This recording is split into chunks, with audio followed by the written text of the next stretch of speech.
WNST, Towson, Baltimore, and Baltimore Positive. Sometimes we're AM 1570, sometimes we're the YouTube channel, but we're always Cole Roofing. I'm not wearing hats these days because my locks are coming in. I sweat enough, Bill Cole. I'll be honest with you. I live in Baltimore. My condo's for sale. I read the papers. I'm on the horse for the summer. I'm watching the Orioles lose. I'm watching the cicadas circle the building. My cat hasn't slept in a week. My cat looked dope this morning, dude. Dude, it's been 5 days chasing these bugs. I'm done. And I know you and your buddies are shoveling them out of the backyard. So how are you? It's been a little while, my brother. How's life? I'm good. I'm good. Do you also write letters or do you just read other letters? I don't know how that I am a goes. man of letters. Okay. I consider myself a raconteur. I'd love that to be on my tombstone one day. A man of letters. I've written a lot of letters to the Angelos family. Hasn't helped much. Yeah. Apparently, the folks in Fells Point have written a letter to Brandon Scott and some folks about cleaning up some stuff. A lot going on in the city as it reopens, right? We could sit here and talk about good times and food. I've been away for a week. I come back to a little bit, little messy summer situations going on here in our burg. No shortage of attention getting stuff, and we move from one topic to the next through the universe pretty easily, right? I mean, whatever the clickbait of the day is, we're all over that. But I mean, I even had a longer than anticipated lively debate over how big of a Brinks truck the city should give to the Angelos family to keep them here. Like that, I haven't had one of those discussions in a year and a half because there was other stuff to talk about. Uh, but yeah, the Fells Point stuff is interesting. The cicadas, we could talk about them for a half hour if you like. Well, I mean, listen, the cicada thing for me this week. And I'm friends with the 100.7 people a couple weeks ago, right? So I listened to their little drops, and Brillhart's got his, we're doing cicada week. And I called some people to talk about cicadas a little bit. I called some entomologists and whatnot. And I thought it would be cool. And I told some stories about Gene Parker was on from Meriwether back in 87. That I remember that being an experience for me. I went whitewater rafting in the Youghiogheny in 87. And I told my wife, we were coming down the mountain, the last time I'd been in Western Maryland, probably, and where I really went through Cumberland was probably with Dick Irwin in 1987, right? So we're talking 2 cicadas ago, 2 cicada and 3 months ago. So I remember the dive bombers on the windshield, big time in Pennsylvania, up in Appalachia, that area, Hagerstown.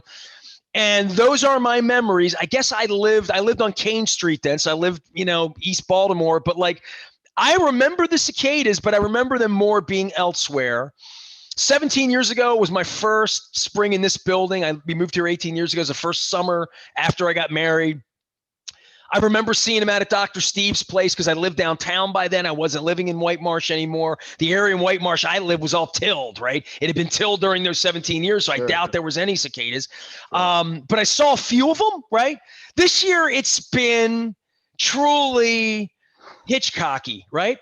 It is the strangest thing, and no matter how many times you mentally tell yourself that they're really not going to do anything to you, it still doesn't stop you don't want them landing on you. Yeah, the reaction and we were at my daughter's lacrosse tournament over the weekend, so Don't you almost want them landed on you because next month, the next 17 years, they'll never land on you? Don't you tell your kid it's good luck or something? Couple hundred, whatever, 1,000 people. One landed on me back in 87. It was as big as a rat. And look at how good my life turned out 34 years later. What I appreciated about it was, so you got all these people packed in on the sidelines and you got multiple fields. So there's games everywhere and there's people everywhere. And we're all fairly close together. Are cicadas everywhere? Cicadas everywhere. And when they land in the action, like in the play of a little bit, but not too bad.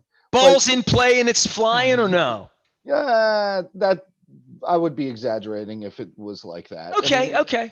But on the sidelines, but they are crazy creatures. They just, they land on you, and your immediate reaction is to flick them off, right?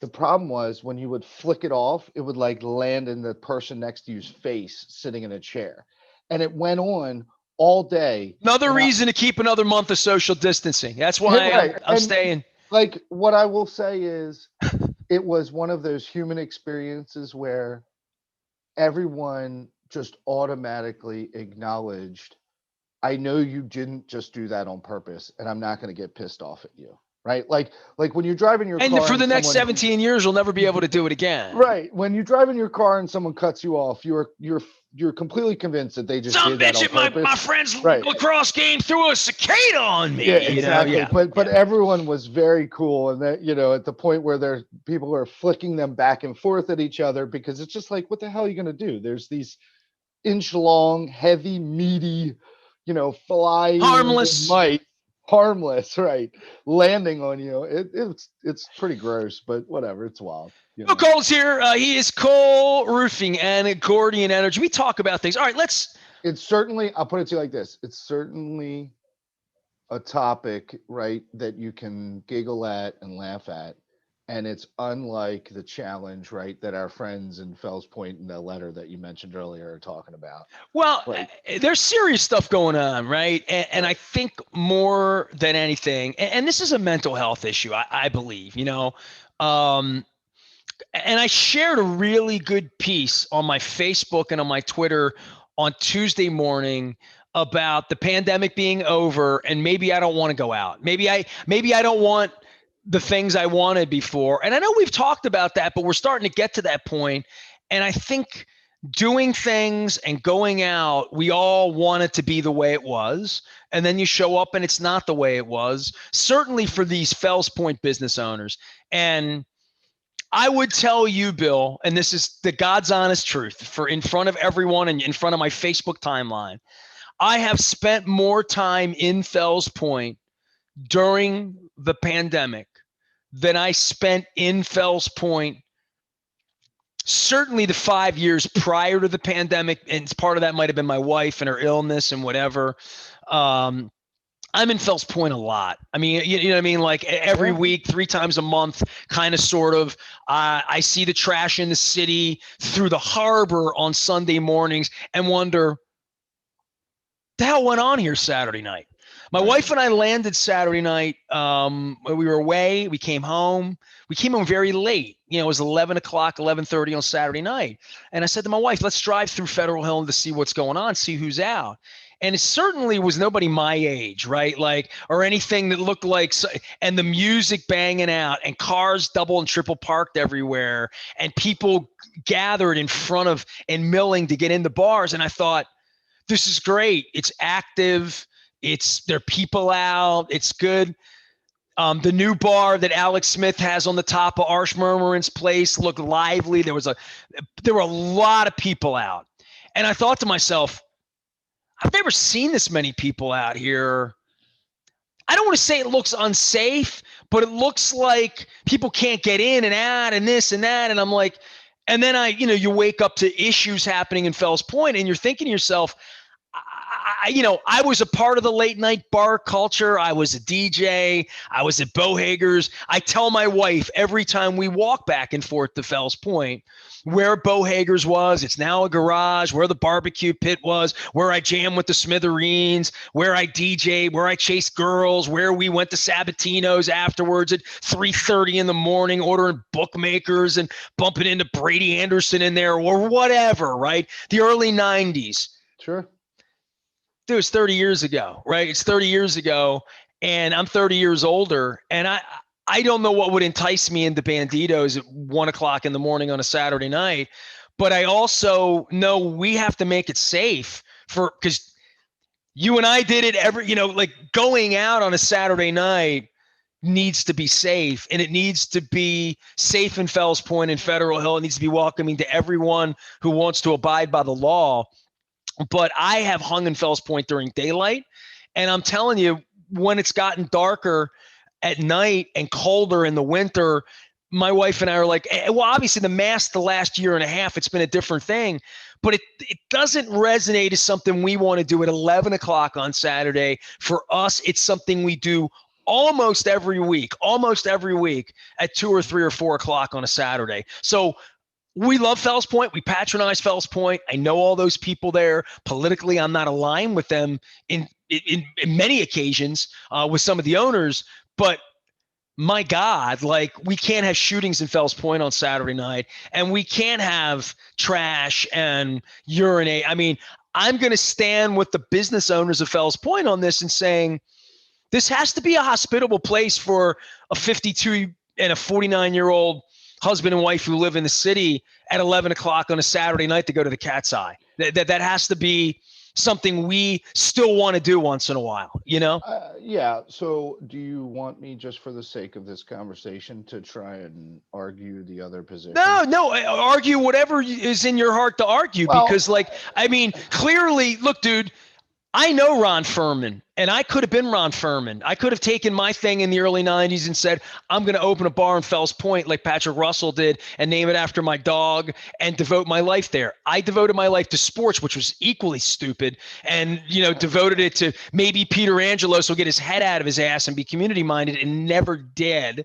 To back to your original point as to who we invest with and where their heart is and where their wallet is and where their intentions are. But all these people in Fells Point, this could have been Bill Cole tethering off from his dad and his granddad 4 generations and saying, I'm going to open Cole Bar where Dudas is, or I'm going to open Cole the horse you cold in on, or whatever, right? And hey, man, Fells so Point's it is everything that letter said. It's a gem, and it needs to be safe to go to Fells Point. Period. right. So, I'm with you on the, probably if I looked at like time spent in neighborhoods in the city, I think Fells Point would probably be my top, but mostly because of that Dude, you seven invited me down there a couple months ago for an 17 ice to cream cone in the middle of the plague. Like you right, literally right. invited me down there for an ice cream cone. You did.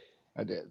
And look, most of my And time you haven't was invited me anywhere. 17 to 25, but that was for an entirely different set of Hey, I don't want to reasons. be So that mean. You was sort invited of me to to begin with. Accelerant. So I want to say that. Give a plug for Accelerant there. Um, so if I want to give the administration of the city an ounce of understanding, I would tell you that as we come out of the pandemic, there are tons of misalignments, right? There's tons of people going really fast. There's tons of people going slow. There's misalignment between how well we're administering our policing versus the way we had to police for the last 14 months or whatever. The problem with that understanding is pre-pandemic, this was already a problem. So it's not The like pandemic wasn't going to solve it. solve it, or I don't know whether it exacerbated it or what it did, right? Well, I think it's exacerbated everyone's emotions. Which I go back to the beginning of the mental health issue of, boy, everybody needs an outlet. You know what I Yeah. mean? And if all you've been doing is going to the range shooting guns the last 18 months, maybe coming out of the, I don't know what people have been doing. I've been in here building a business because it's the way I'm wired. You've been running a business amidst chaos because that's the way you're wired. I don't know what idle hands do or what my former employees did with their time or what their families did with their time or what my former classmates or what people on Facebook were doing with their time, especially people that had a lot of time on their hands. Yeah. I mean, I do think that just adds to kind of what I'm saying about people going at different paces and people who never left, people who these are probably my favorite, but it drives me nuts, is the ones who totally left the workplace because it's not safe, but continued to go out to bars and restaurants the whole time, right? Well, this Like reminds me of the one jury trial I sat on. And by the way, I have jury duty next week, so there's my plug for that.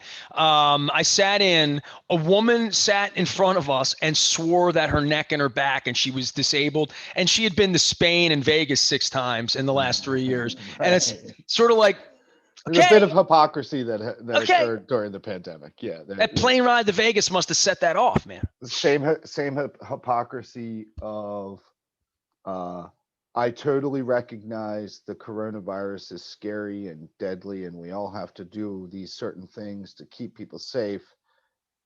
But I'm not going to get a vaccine. That I don't know what's in that. That doesn't really make so. It's just it. But like I don't understand that. concept that my brain doesn't function well enough.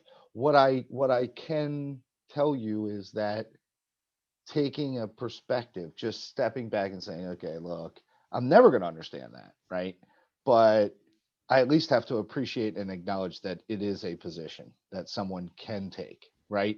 I don't have to agree with it, but I have to recognize it. Let's talk as an example. A few weeks ago, or whenever it was, Phil Mickelson wins the PGA, right? He's coming down to 18. All those people that ran onto the golf course and surrounded him. You saw those That's the pictures, right? sports moment of the year. Okay. I really don't think security for the golf tournament intended to allow that to happen. That is merely a lack of recognition of what's about to happen. Like, well, there haven't really been any fans here. We don't really have to worry about anything. We put these little lines up. We have these little signs. We tell people to stop. Everyone will be fine. No, that's not how it's going to be. People are Like, going to break the rules now. it's not even about breaking the rules. It's just a matter of we're free. Woo, like that You can't 17 year tell old, me what to yeah, do. like the 17-year-old spring fever. I'm not going to school today. It's too nice out. Let's hook school and go to Loch Raven. Like, that's not a reasonable idea, but it is when you're 17 and the Well, sun is I mean, shining. dude, you're speaking to some really serious issue about rule breaking, right? Like, we weren't allowed to drink until we were 21. None of us did we? No. I mean, the speed limit's 55 or 65 or 70. None of us ever, so I think we break rules all the time. And then we say, jumping on the field. What was going to happen if you jumped on the field? Fine, imprisonment, or both. Remember Rex Barney would Sure. say that. Adam Moore say, so I didn't jump on the field, but um, I think the Well, one thing that's really jumped the shark on all of that, especially in the world of Trump, is things you can get away with saying without finding yourself castigated. Or, I mean, that to me, that's where the line of you're going to follow Mickelson and say, well, they broke some rules there. There's all sorts of rules broken about what people say and cannot and shouldn't say to each other in sort of the modern world, right? I mean, we all yeah, have that I'm with outlet to you. say something that we either regret or to say, no, F you, I don't regret that, right? Right. I don't know if any of those people that followed Mickelson regret it. There was no punishment, right? They broke the rule.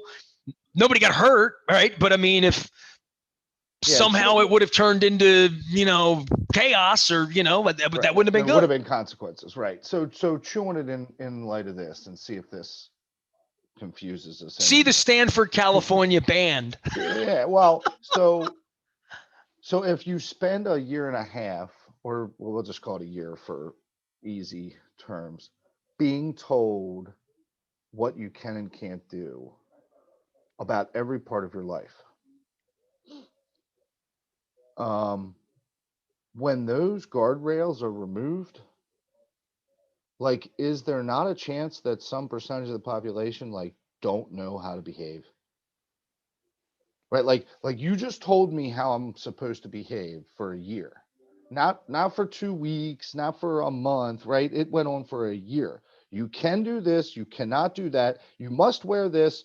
You, I want you to take Well, the to some vaccine. Blah, blah, blah, degree, blah, I blah, mean, blah, blah. one of the examples, I mean, Canadians still can't go to the Caribbean. People can't get in and out of countries. I saw this woman, going back to the, you I'm just couldn't talking even see your about the family, right? Like, I mean, right. so when you're talking about freedoms of our society, right, over the last year to having masks anywhere you go is something that, yeah. I mean, I see that as being something totalitarian, right? But Well, but like the human condition, I guess the question I'm asking is, so we were conditioned as humans by all these rules telling us stay in what the we could cage, do. right? Right. Now we open the cage. Does We the go, gorilla want to well, leave or not? hold on. We go to this golf tournament, right? And we're watching and it's really exciting.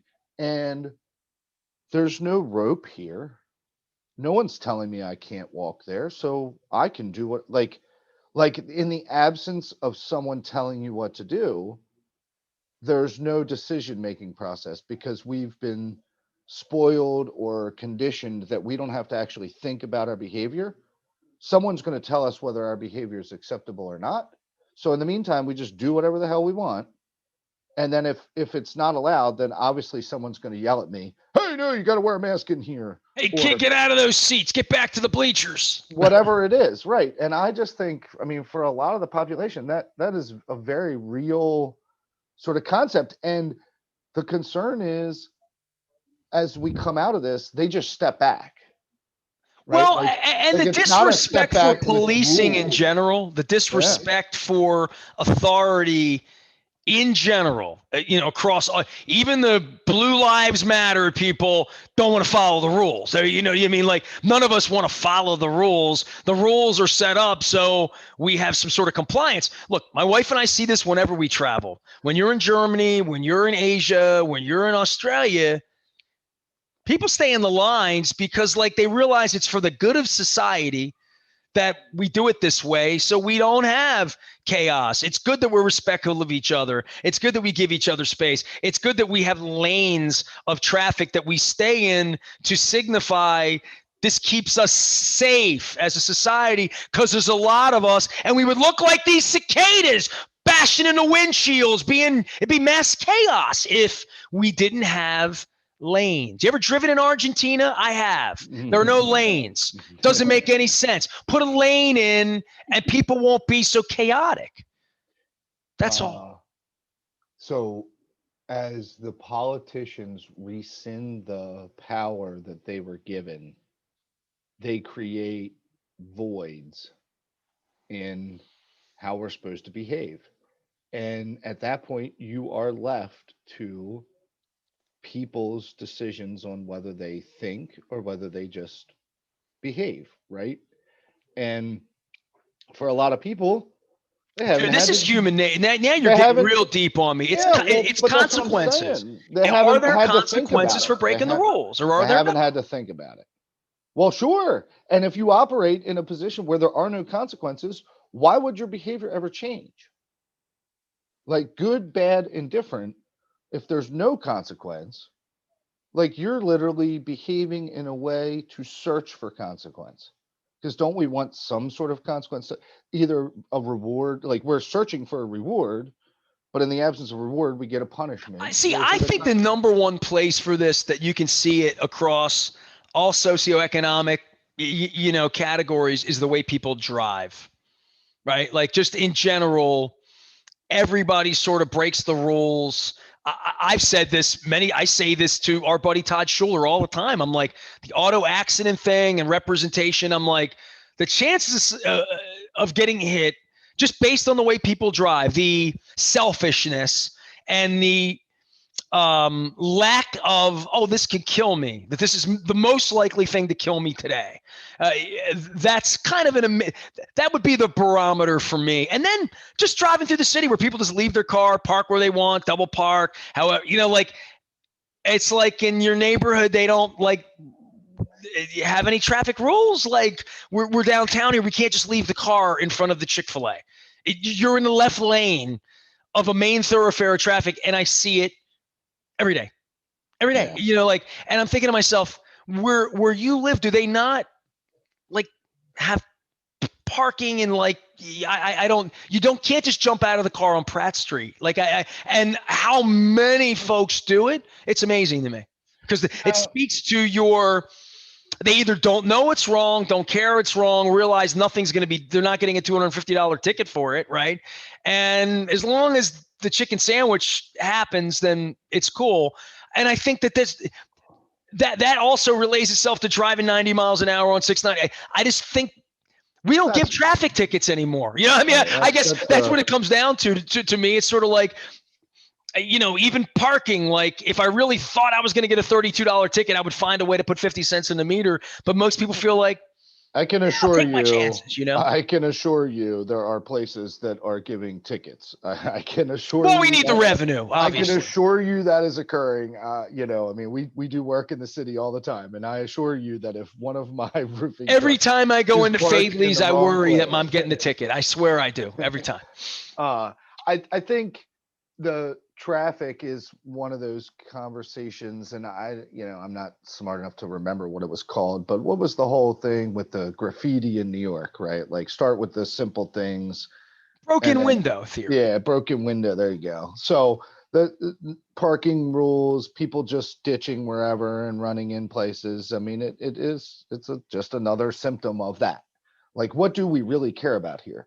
Like, what are we really going to police? What should we not allow Well, to I think happen? when you travel to other places, and this does speak to, me having a passport and having the kind of life where I can have a passport and go to other places, in orderly places, it is societally taught through family. I mean, in this country, they would say it's religion and God. Over there, they would say, no, no, no, it's respect. It doesn't matter if you're Muslim, Buddhist, Christian, Jew. It doesn't matter in any of these cultures. It's a mutual respect thing of driving, communicating. In Asia, when you present money to someone, you have to look them in the eye. You literally must look at their eye and present the money, or they won't take it from you. To create humanity, there's eye contact. There's all sorts of social things that happen when you spend time in other places, that the level of disrespect in our culture has risen to the point where Donald Trump can have 75 million people vote for him. I mean, seriously. But where does the city like actually draw the line on? Like, I would listen to. I don't know where the line is. This is where we've Yeah, invited right. Marilyn and, Mosby on the show. Brandon Scott has been on the show many times. I'm sure it's going to be a topic the next time we get together, which won't be long. Here's another So, question for you. Uh, I don't. There's one name on that letter down there that I think is missing. That is a little bit conspicuous. would that be the governor? Uh, well, no, I'm Is not he on it? sure. He- In terms of like, help us fix this. Is it directed to him or just the No. mayor? I haven't looked at the. I didn't look at. Mayor, council president, councilman, state's attorney, commissioner.